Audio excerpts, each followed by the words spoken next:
ಎಲ್ಲರೂ ಕೂಡ ಸಂತೋಷ ಆಗ್ತದೆ ಅಂತ ಕೂಸನ್ನು ಎತ್ತಬೇಕು. ಯಾವ ಕೂಸು ಎತ್ತಿದ್ರೆ ಭಯ ಆಗ್ತದೋ ಅಂತ ಕೂಸನ್ನ ಬಿಡಬೇಕು. ಯಾವ ಕೂಸನ್ನು ಎತ್ತಿದ್ರೆ ಭಯ ಹೋಗಿ ನಿರ್ಭಯ ಆಗ್ತದೆ ಅಂತ ಕೂಸನ್ನು ಹಿಡಿಯಬೇಕು. ಭಯವನ್ನ ಹೋಗಬೇಕು, ಜೀವನ ನಿರ್ಭಯ ಆಗಬೇಕು ಅಂತ ಕೂಸನ್ನು ಹಿಡಿಬೇಕು. ಮತ್ತ ಯಾವುದು ಜಗತ್ತಿಗೆ ಪ್ರಿಯವೋ ಅಂತವನ್ನ ನೀನು ಪ್ರೀತಿಸಿದ್ರೆ ನೀನು ಕೂಡ ಶಾಂತ ಉಂಟಾಗ್ತದೆ. ಆಗ ಗುರುವನ್ನ ಹೇಳ್ತಾ ಇದ್ದಾರೆ, ನಿನ್ನ ದ್ವೇಷವನ್ನು ಹೋಗಬೇಕು, ರೋಷನ್ನ ಕಳಿಬೇಕು. ರೋಷ ದ್ವೇಷನ ಅಳೆದು ಅಲ್ಲಿ ಪ್ರೇಮವನ್ನು ತುಂಬಕೋಬೇಕು. ಯಾರ ಪ್ರೇಮವನ್ನು ಎತ್ಕೊಳ್ತಿ ಭಗವಂತನಿಗೆ ಪ್ರಿಯ ಆಗ್ತಾನ, ಅವಾಗ ಶಾಂತಿನೇ ಉಂಟಾಗ್ತದೆ. ಆಗ ದೇವರು ಕೊಟ್ಟಂತ ಒಳಗ ವಸ್ತು ಅದ, ಎಲ್ಲರಿಗೆ ಕಣ್ಣು ಕಿವಿ ಮೂಗು ಎಲ್ಲಾ ಇಂದ್ರಿಯಗಳು ಕೊಟ್ಟಾನ, ಆಗ ಒಳಗ ಪ್ರೇಮ ಕೂಡ ಇರ್ತಾನ. ಆಗ ಕೆಲವರಿಗೆ ಬುದ್ಧಿ ಕಡಿಮೆ ಇರಬಹುದು, ಕೆಲವು ಬುದ್ಧಿ ಹೆಚ್ಚಿರಬಹುದು, ಆದ್ರೆ ಭಗವಂತ ಪ್ರೇಮ ಮಾತ್ರ ಎಲ್ಲರಿಗೆ ಸಮನಾಗಿರ್ತಾನೆ. ಹಾಗ ಒಂದು ಗುಬ್ಬಿ ತನ್ನ ಮನೆಯನ್ನ ಕಟ್ಟಿರ್ತಕ್ಕ ತನ್ನ ಮನೆಗಾಗಿ ಎಷ್ಟು ಒಂದು ಹುಲ್ಲು ಕಡ್ಡಿ ತಕೊಂಡು ಎಷ್ಟು ಕಷ್ಟಪಟ್ಟು ಗೂಡನ್ನ ಗೀಜಗನ ಪಕ್ಷಿ ಎಷ್ಟು ಚಲೋ ಗೂಡು ನೀಟು. ಯಾವ ಅಭಿಯಂತರ ಸಹಿತ ಅಷ್ಟು ಚಲೋ ಮನೆ ಕಟ್ಟಲಿಕ್ಕೆ ಬರಲಿಕ್ಕಿಲ್ಲ, ಅಷ್ಟು ಚಲೋ ಗೂಡನ್ನ ಗುಬ್ಬಿ ಕಟ್ತದೆ ಗೀಜಗನ ಪಕ್ಷಿ. ಯಾಕೆ ಆ ಮರಿಗೆ ಅಷ್ಟು ಪ್ರೇಮ ಅದ. ತನ್ನ ಮರಿ ಮೇಲೆ ಬರುವಂತ ಮರಿಯನ್ನ ಪ್ರೀತಿಸುವುದಾಗಿ ಪ್ರೇಮದಿಂದ ಆ ಮನೆ ಕಟ್ಟಿರ್ತದೆ. ನೂರಾರು ಸಲ ಹೋಗಿ ಕಡ್ಡಿಯನ್ನು ಕೋನಿಸಿ ಚಲೋ ಗೂಡು ಕಟ್ಟಿರ್ತದೆ. ಯಾಕಂದ್ರೆ ಬರೇ ಗೂಡಾಗಿರಲಿಲ್ಲ, ಅದು ಪ್ರೇಮದಿಂದ ಕಟ್ಟಿದ ಮನೆಯಲ್ಲಿ ಗೂಡ. ಆಗ ನಾವು ಮನೆಯನ್ನ ಕಟ್ತೀವಿ. ಬರೇ ಮನೆ ಕಟ್ಟಡ ಕಟ್ತಾರ ಅಭಿಯಂತರು, ಅದರ ಮನೆಯನ್ನ ಕಟ್ಟಲಿಕ್ಕಾಗಲ್ಲ. ಅಭಿಯಂತರು ಇಂಜಿನಿಯರ್ ಕಟ್ಟೋದು ಕಟ್ಟಡ, ಆದ್ರ ಮನೆಯನ್ನ ಕಟ್ಟಬೇಕಾದ್ರೆ ಕಟ್ಟಡಕ್ಕೆ ಮನೆ ಆಗೋದಿಲ್ಲ. ಇಲ್ಲಿ ಪ್ರೇಮ ಇರ್ತದ, ಪ್ರೇಮ ಇತ್ತಂದ್ರೆ ಮನೆ ಅನಿಸ್ಕೊಳ್ತದೆ. ಯಾವ ಮನೆಯಲ್ಲಿ ಪ್ರೇಮ ಇಲ್ಲ ಅದು ಮನೆ ಆಗೋದಿಲ್ಲ, ಬರೇ ಕಟ್ಟಡ ಅನಿಸ್ಕೊಳ್ತದೆ. ಆಗ ಅದು ಮನೆ ನಿಜವಾಗಿ ಮನೆ ಅನಿಸ್ಕೊಳ್ಬೇಕಾಗಿತ್ತಂದ್ರ ಅಲ್ಲಿ ಪ್ರೇಮ ತುಂಬಬೇಕಾಗ್ತದೆ. ಹಾಗಂತ ಅದ್ಭುತ ವಸ್ತು ಭಗವಂತ ಎಲ್ಲರೇ ಕೊಟ್ಟ, ಅದು ಪ್ರೇಮ ಅಂತ. ಅದಕ್ಕಂತ ಪ್ರೇಮ ಬಸವಣ್ಣ ತುಂಬಿತ್ತು, ಅದಕ್ಕೆ ಲಕ್ಷಾಂತರ ಜನ ಕಲ್ಯಾಣ ಕೂಡ ಬರಕ್ ಶುರು. ಎಷ್ಟು ಚಲೋ ಪ್ರೇಮದಿಂದ ಬಸವಣ್ಣ ಅಪ್ಕೊಳ್ತಿದ್ರೆಲ್ಲರಿಗೆ. ಹಾಗ ದುಂಬಿ ಹೂವ ಅರಳನ ದುಂಬಿ ತಾನೇ ಓಡಿ ಬರ್ತದೆ. ಹಾಗ ಬಸವನ ಕಡೆ ತಾನೇ ಜಗತ್ತಿನ ಜನ ಕಲ್ಯಾಣಕ್ಕೆ ಬರ್ತಿದ್ರು. ಯಾಕೆ ಪ್ರೇಮ ತುಂಬಿತ್ತು ಬಸವನಿಗೆ, ಪ್ರೇಮಕ್ಕೆ ಜನ ಸೋತಿದ್ರು. ಅದಕ್ಕೆ ಬಸವನ ಹೇಳಿದ್ರು, ನಡೆಯಲರಿಯದೆ ನುಡಿಯಲರಿಯದೆ ಲಿಂಗವ ಪೂಜಿಸಿ ಫಲವೇನೆ. ಅವರ ಸುಖವೇ ಎನ್ನ ಸುಖ ನೋಡ, ಅವರ ದುಃಖವೇ ಎನ್ನ ದುಃಖ ನೋಡ. ಕೂಡಲ ಸಂಗಮ ದೇವ ಶರಣರ ಮನದೊಂದಡೆ ಆನಬೇಂದನೆ. ಎಷ್ಟು ಚಲೋ ಭಾವ ಸ್ವಾಮಿ. ಯಾಕೆ ಅವರ ಬದುಕಿನಲ್ಲಿ ದ್ವೇಷ ಇರಲಿಲ್ಲ. ಅವ್ರಿಗೆ ತಕ್ಕ ಮಾಡ್ಕೊಂಡು ಚಂದ ಹೇಳ್ತಾರೆ, ಕಬ್ಬನ್ನ ತೆಗೆದು ರಸ ಹಿಂಡಿ ರಸ ಮಾಡಿ ಕುದಿಸಿದ್ರೆ ಎಲ್ಲಾದ್ರೂ ಕೂಡ ಕಬ್ಬ ನನಗೆ ಕಡಿತಾ ಇದ್ದಾರೆ, ನನ್ನ ಹಿಂಡ್ತಾ ಇದ್ದಾರೆ, ನಾನು ಕಹಿ ಕುಡಿತೀನಿ ಅಂತ ಯಾವ ಕಬ್ಬು ಕೂಡ ಹೇಳೋದಿಲ್ಲ. ಎಷ್ಟೇ ಕಬ್ಬನ್ನ ಕಡಿದು ಎಷ್ಟೇ ಹಿಂಡಿ ಕಾಸು ಕಲಿಸಿದ ಕಬ್ಬಿನ ರಸ ಕಹಿ ಆಗೋದಿಲ್ಲ, ಅದು ಕಬ್ಬಿನ ರಸ ಸಿಹಿ ಇರ್ತದೆ. ಯಾಕೆ ಕಬ್ಬು ಹೇಳ್ತದೆ, ರಸ ಒಳಗಿಂದ ಹೊರಗಿನ ಬಂದಲ್ಲ, ರಸ ಒಳಗಿನ ತುಂಬ ಬಂದ. ಅದಕ್ಕೆ ಯಾರು ದ್ವೇಷ ಮಾಡಿದ ಸಮೇತ ಕಬ್ಬಿನ ರಸ ಎಂದು ಕೂಡ ಇವಾಗ ದ್ವೇಷ ಮಾಡ್ತಾನ, ನಾನು ಕಹಿ ಕೊಡ್ತೇನೆ, ಅವ ಪ್ರೀತಿಸ್ತಾನ, ಸಿಹಿ ಕುಡಿತೇನೆ ಅಂತ ಎಂದು ಕೂಡ ಕಬ್ಬ ಹೇಳಿಲ್ಲ. ಹಾಗೆ ಬಂಗಾರಕ್ಕೆ ಕಾಣಿಸಿದ ಸಮೇತ ಕಾಸಿನ ತಿಳ್ಕೊಂಡ ಕಪ್ಪಾಗ್ತೇನೆ ಎಂದು ಕೂಡ ಬಂಗಾರ ಹೇಳಿಲ್ಲ. ಹಾಗ ಚಂದನ ಮನುಷ್ಯ ತಿಕ್ಕಿ ಕಡಿದು ತಿಕ್ತಾನ, ಅದಕ್ಕೆ ನಾನು ತಿಕ್ತಾನ ತಿಳ್ಕೊಂಡು ನಾನು ದುರ್ಗಂಧ ಕೊಡ್ತೇನೆ, ಅವ ತಿಕ್ಕೋದಿಲ್ಲ ಅಂತ ಕೂಡ ಸುಗಂಧ ಕೊಡ್ತೇನೆ ಎಂದು ಕೂಡ ಯಾವ ಚಂದನ ಕೂಡ ಹೇಳೋದಿಲ್ಲ. ಹಾಗ ಕಬ್ಬಿಗೆ ಅಷ್ಟೇ ಕಳೆದು ಕಾಣಿಸಲು ಸಿಹಿ ಕೊಡ್ತದೆ. ಹಾಗ ಬಂಗಾರ ಹೊಳಿತಾ ಇರ್ತದೆ, ಹಾಗ ಚಂದನ ಸುಗಂಧ ಕೊಡ್ತದೆ. ಹಾಗ ಸಂತರ ಅಂದ್ರೆ ಭಗವಂತ ಹೇಳಿದ್ದು, ಸಂತರು ಹೇಳ್ತಾ ಇದಾರ, ಒಳಗೆ ಪ್ರೇಮ ತುಂಬಿತ್ತಂದ್ರ ಪ್ರೇಮನ ಬರ್ತದೆ. ಹಾಗ ಒಳಗೆ ರಸ ತುಂಬೋದ್ರಿಂದ ರಸನೇ ಬರುತ್ತೆ ಹೊರತು ಕಹಿ ರಸ ಬರಲ್ಲ, ಸಿಹಿ ರಸ ಬರ್ತದೆ. ಹಾಗ ಬಸವನ ಕಡೆ ಯಾಕೆ ಜನ ಬರ್ತದ್ರೆ ಒಳಗ ಸಿಹಿ ರಸ ತುಂಬಿತ್ತು, ಒಳಗ ಪ್ರೇಮ ರಸ ತುಂಬಿತ್ತು. ಆ ಪ್ರೇಮ ರಸ ತುಂಬೋದ್ರಿಂದ ಆ ಪ್ರೇಮದ ರಸವನ್ನ ಕುಡ್ಲಿಕ್ಕೆ ಜಗತ್ತಿನ ಜನ ಕಲ್ಯಾಣ ಕೂಡ ಬಂದು ಪ್ರೇಮದ ರಸವನ್ನು ಕುಡಿಸಿದ. ಹಾಗ ಪ್ರೇಮದ ರಸ ಅದು ಕಹಿ ಇರೋದಿಲ್ಲ, ಅದು ಸಿಹಿ ಸಿಹಿಯಾಗಿರ್ತದೆ. ಅದಕ್ಕೆ ಆ ಸಿಹಿ ರಸಕ್ಕೆ ಎಲ್ಲಾ ಬದಲಾಗ್ತದೆ. ಹಾಗೆ ಇರುವೆಗಳು ಬರೋದು ಸಿಹಿ ಇದ್ದಲ್ಲಿ ಹೊರತು ಕಹಿ ಇದ್ದಲ್ಲಿ ಯಾವ ಇರುವೆ ಹೋಗೋದಿಲ್ಲ. ಹಾಗ ಜನ ಬರೋದು ಪ್ರೇಮ ಇದ್ದಲ್ಲಿ. ಹಾಗೆ ಇಲ್ಲಿ ಪ್ರೇಮದ ಅಲ್ಲೇ ಎಲ್ಲ. ಹಾಗೆ ಪ್ರೇಮದ ಸಾಕಾರ ಮೂರ್ತಿಯೇ ಬಸವನಾಗಿತ್ತು. ಅದಕ್ಕೆ ಅವರಿಗೆ ಭಕ್ತಿ ಭಂಡಾರ ಅಂತ ಬರುತ್ತೆ, ಪ್ರೇಮದ ಭಂಡಾರವಾಗಿತ್ತು. ಅಂತ ಪ್ರೇಮ ಒಳಗಿತ್ತು ಅದಕ್ಕೆ ದ್ವೇಷ ತಾನೇ ಮಾಡಾಯ್ತು. ಅವರು ಪ್ರೇಮ ಮಾಡ್ಬೇಕಂತ ಮಾಡಲಿಲ್ಲ, ಒಳಗೆ ದ್ವೇಷ ಇರಲಿಲ್ಲ, ಅದಕ್ಕೆ ಅವರು ದ್ವೇಷ ಬರಲಿಲ್ಲ, ಪ್ರೇಮ ತಂದಿಲ್ಲ. ಆಗ ನಾವು ಪ್ರೀತಿಸಬೇಕು. ಆಗ ಜನರನ್ನ ದ್ವೇಷ ಮಾಡೋದನ್ನು ಬಿಡಬೇಕು, ಪ್ರೇಮ ಮಾಡೋದನ್ನು ಕಲಿಬೇಕು. ಯಾರು ಪ್ರೇಮ ಮಾಡೋದನ್ನು ಕಲಿತಾನೆ ಅವ್ರ ಜೀವನ ಸಂತೋಷದ ಜೀವನ ಆಗ್ತದೆ.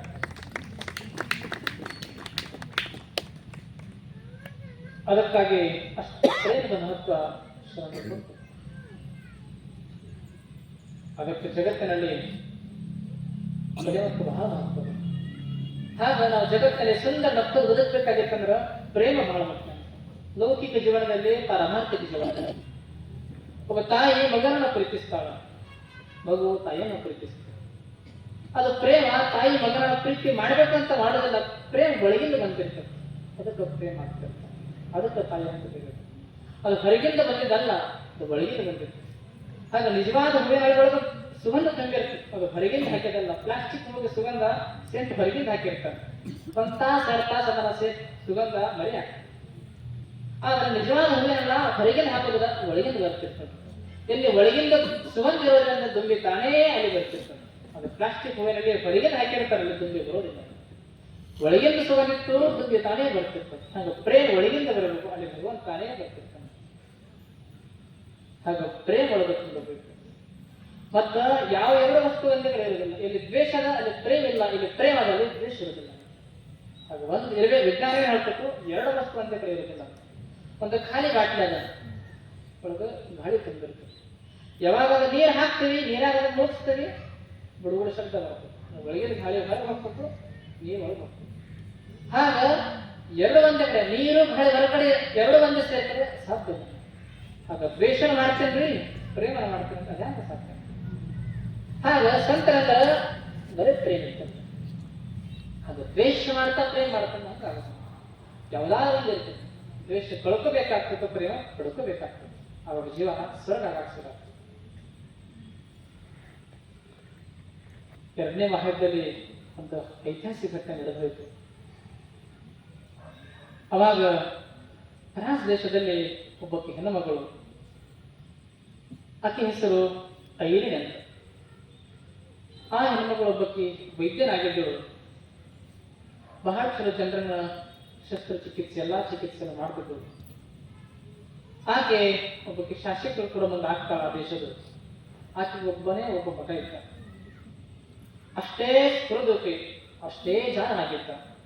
ಬುದ್ಧಿ ಶಕ್ತಿ ಬಹಳ ಚುರುಕಿತ್ತು.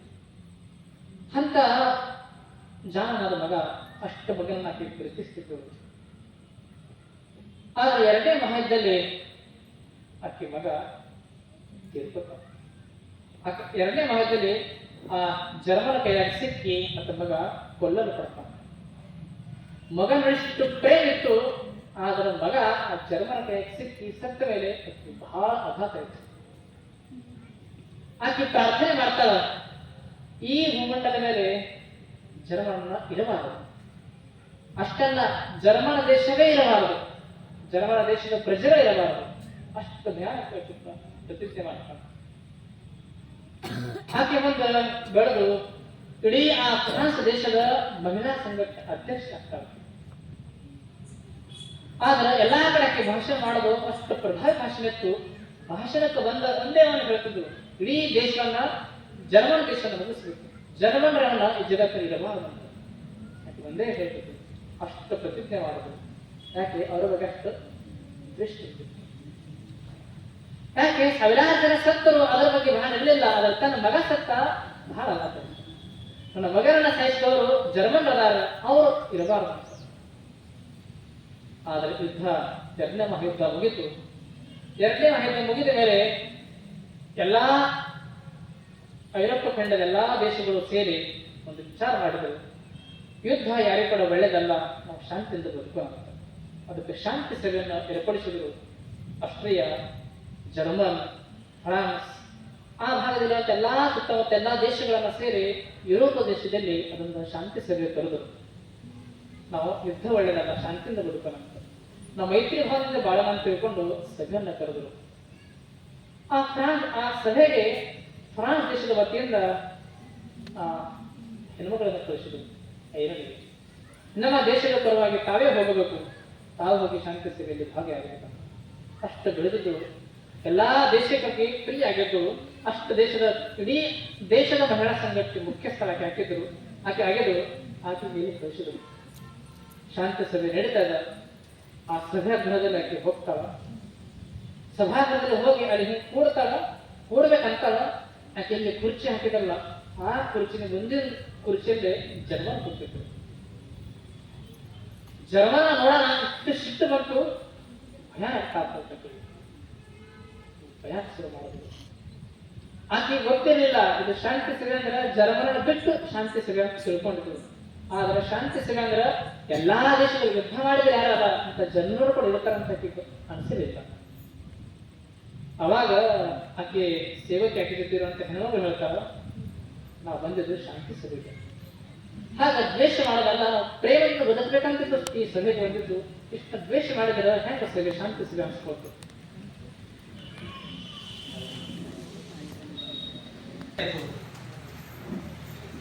ಇಡೀ ಆ ಸಭೆ ನೋಡಿ ಅದಕ್ಕೆ ಸಿಟ್ಟು ಬಂತು.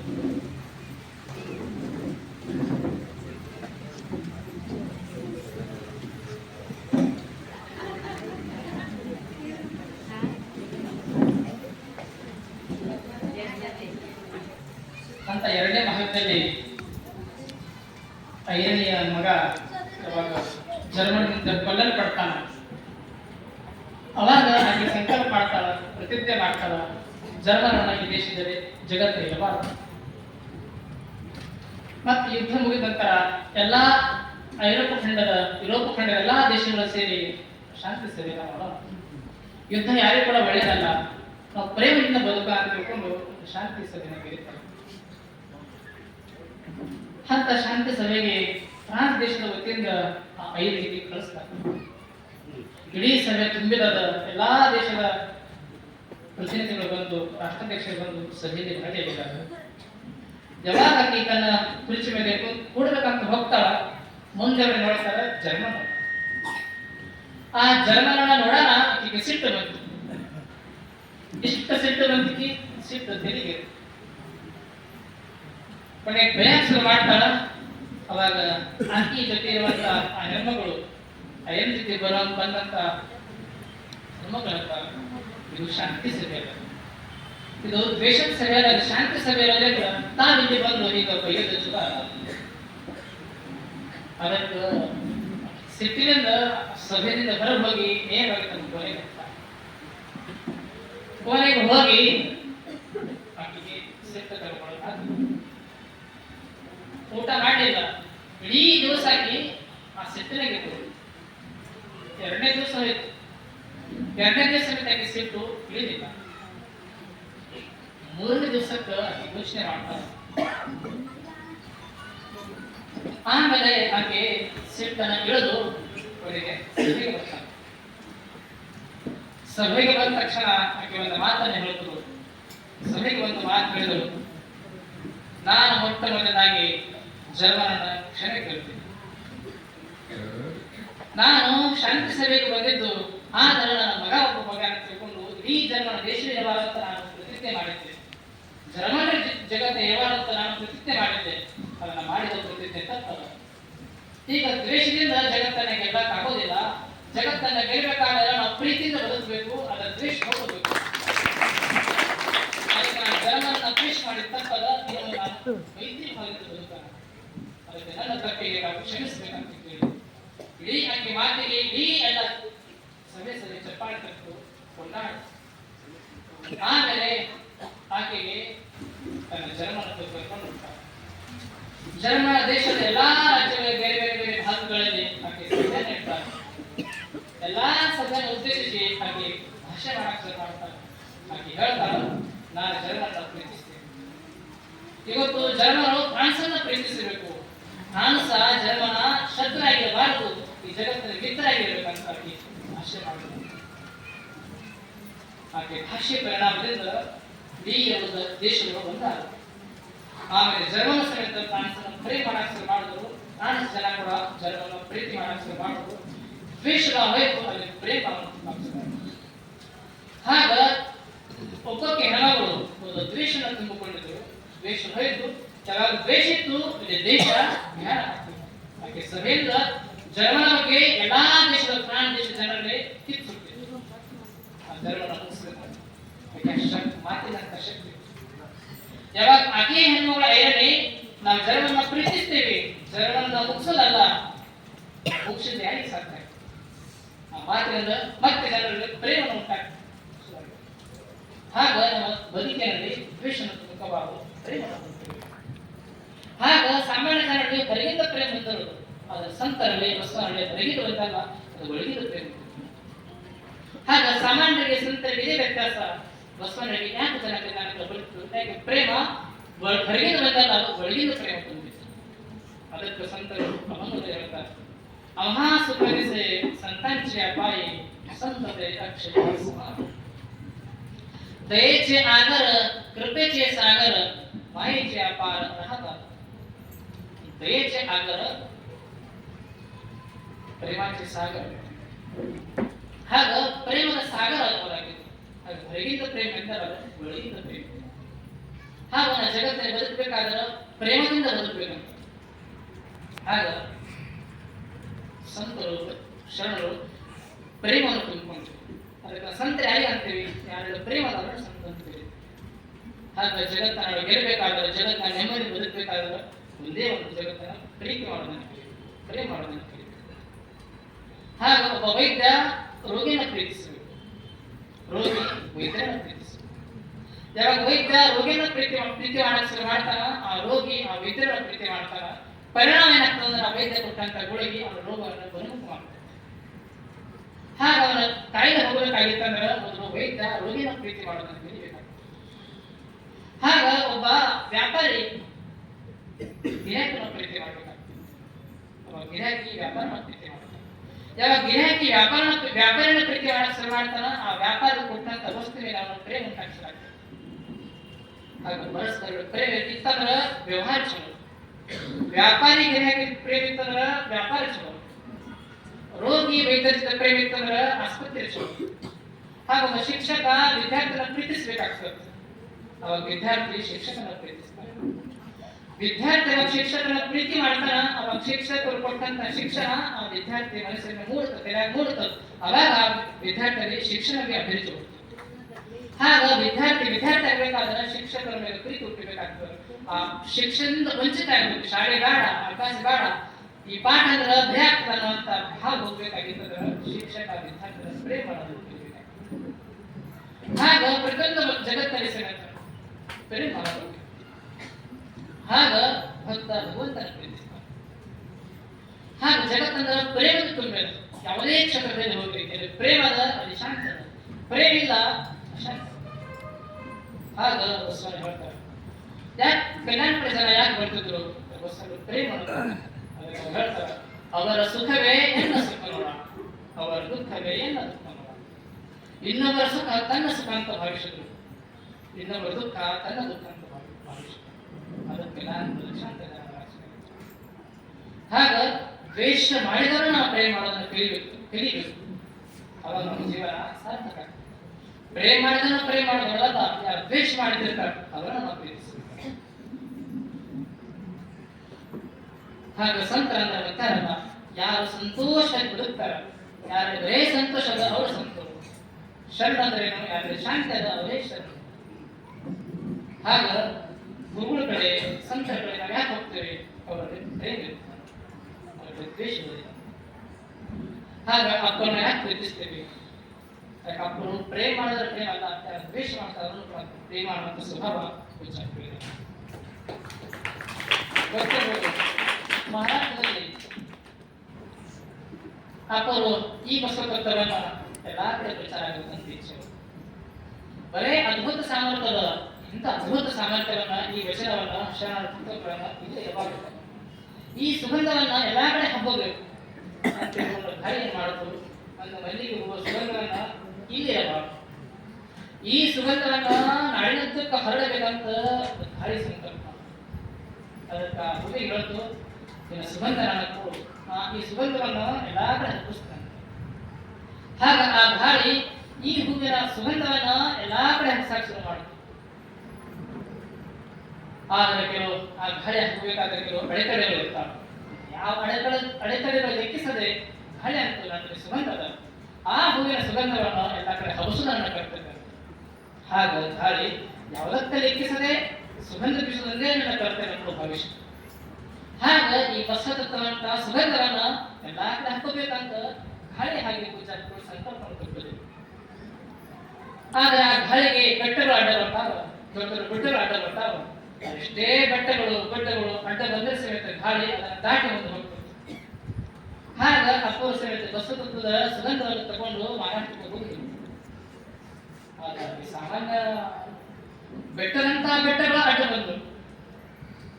ದೊಡ್ಡ ಪೂಜಾರಿ ಹೇಳಿದ್ರು, ಭಾರತೀಯರು ಈ ಇಂಥ ಗುರುಗಳು ಕರ್ನಾಟಕದಿಂದ ಮಹಾರಾಷ್ಟ್ರಕ್ಕೆ ಬಂದಾಗ ಮಹಾರಾಷ್ಟ್ರವನ್ನ ಕೆಡಿಸಕ್ಕೆ ಬಂದಾರ. ಅದಕ್ಕೆ ಮಹಾರಾಷ್ಟ್ರವನ್ನ ಕೆಡಿಸ್ತಾ ಇದ್ದಾರೆ. ಅವರನ್ನು ಮೆಚ್ಚರು, ಅವರ ವಿಷದ ಬೀಜವನ್ನು ಬಿಡ್ತಾ ಇದ್ದಾರೆ. ಅವರನ್ನು ಮೆಚ್ಚರಾಗರು. ತುಂಬಿದ ಸಭೆಯಲ್ಲಿ ಹೇಳಿದರು, ಅಷ್ಟೆಲ್ಲ ಪೂಜಾರಿ ಎದುರುಗಡೆ ಹೇಳಿದರು. ಆಗ ನಮಗೆ ಯಾರಾಗ ಸ್ವಲ್ಪ ಕುರ್ಚಿ ಹಿಂದ್ಗಡೆ ತಗೊಳ್ತಾವ, ಮುಂದೆ ಕೂಡಬೇಡ ಹಿಂದೆ ಕೂಡ ಅಂದ್ರೆ ಎಷ್ಟು ತಾಪ ಆಗ್ತದೆ.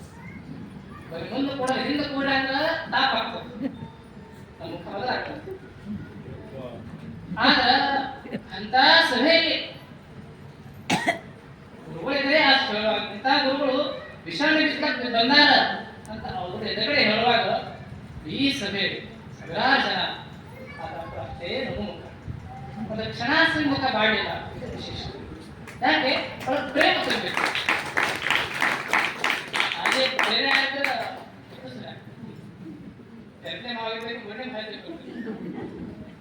ಯಾಕೆ ಪ್ರೇಮ ತುಂಬಿತ್ತು.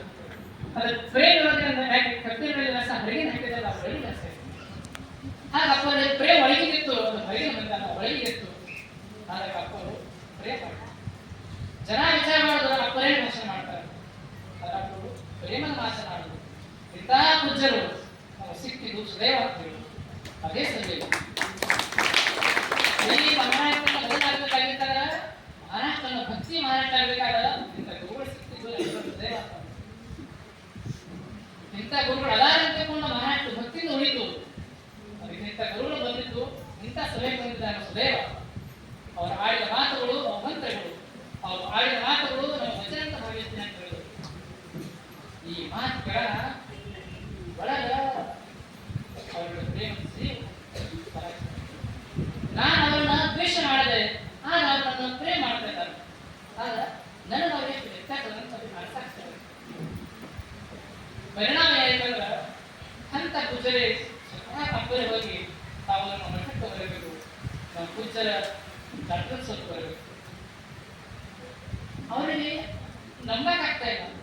ನಾನು ಇವರನ್ನ ದ್ವೇಷ ಮಾಡಿದೆ, ಆಗ ಸಭೆಗಳನ್ನ ನಮಗೆ ಕೊಂಡಾಡಿದ್ರು. ಅಷ್ಟೆಲ್ಲ ಅವರ ಮಟ್ಟದ ಜಾತ್ರೆಗೆ ಆಮಂತ್ರಣ ಕೊಡಕ್ಕೆ ನನ್ನ ಹತ್ತಿರ ಆಗ್ತದೆ. ಆಗ ದ್ವೇಷದಿಂದ ಗೆಲ್ಲಕ್ಕಾಗೋದಿಲ್ಲ. ದ್ವೇಷ ಕೊಡಿದ್ರೆ ಉದ್ವೇಗ ಆಗ್ತದೆ.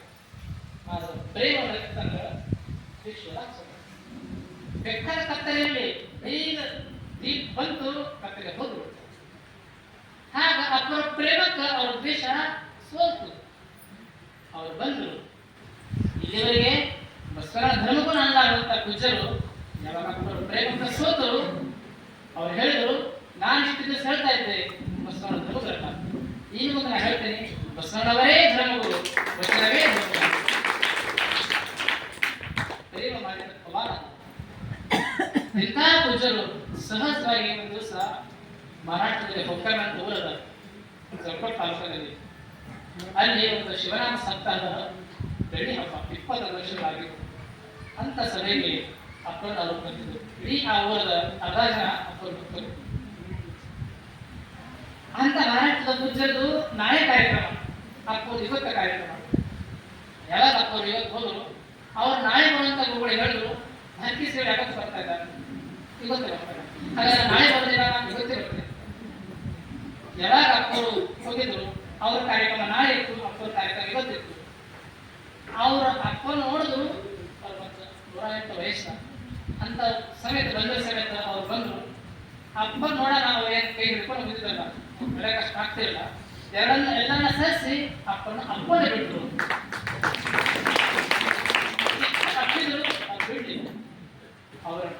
ಹಿಂದೆ ಒಂದು ಚೆನ್ನಾದ ಹನಿ ಬರ್ತಾರೆ. ಅವ್ರು ಹೇಳಿದ್ರು, ನಾನು ಮಹಾರಾಷ್ಟ್ರ ಜನ ಪೂಜಾನ ನೋಡಿದ್ದೀನಿ, ಆದ್ರೆ ನಾನು ಸ್ವಲ್ಪ ನೀನಾದ್ರೂ ಚಲೋ ತಿಳ್ಕೋಬೇಕಂತ ನನಗಿಂತ ಸಣ್ಣ ಸನ್ಯಾಸಿ ಹೇಳಿದ್ರೆ ನನ್ನ ಬಗ್ಗೆ ಬೈಕೋತ್ ಹೋದ್ರ ಅವರು. ಆದ್ರೆ ನಾನು ಬೈಲಿಲ್ಲ, ನಾನು ನೀವು ಚಲೋ ನಡಿಬೇಕು ಧರ್ಮ ಪ್ರಚಾರ ಮಾಡ್ಬೇಕಂತ ಹೇಳಿದ್ರೆ ಅವ್ರು ನನ್ನ ಬೈಕೋತ್ ಹೋದ್ರು. ಆದ್ರೆ ತುಂಬಿದ ಸಹಜ ಬೈದ್ರೆ ನಮ್ಮನ್ನ ಹೊರಡ್ಕೋತ್ ಹೋದಿರಿ. ಅದಕ್ಕೆ ಇಂಥ ಗುರುಗಳನ್ನ ಎಲ್ಲೂ ಕಾಣಲಿಲ್ಲ, ನೀವು ಸಿಕ್ಕಿದಿಲ್ಲ ಪ್ರೇಮ ಪ್ರೇಮ ಮಾಡಿ ಹಾಗ ಯಾಕೆ ದ್ವೇಷ ಮಾಡಿಲ್ಲ, ನೀವು ಪ್ರೇಮ ಪ್ರೇಮ ಇರಬೇಕಾಗಿ ಜೀವನ ಸುಖ ಅಂತ ಪ್ರೇಮದ ಜೊತೆಯನ್ನ ಹಂಚ್ಕೊಳ್ಬೇಕು. ಅವಾಗ ನಮ್ಮ ಜೀವನ ಸರಳಾಗಿ ಶುರು ಆಗ್ತದೆ. ಶಿಷ್ಯ ಪ್ರಶ್ನೆ ಮಾಡ್ತಾನೆ, ಗುರುಗಳೇ ಅಂತ ಪ್ರೇಮ ಬರಬೇಕಾದ್ರೆ ಏನು ಮಾಡಬೇಕು?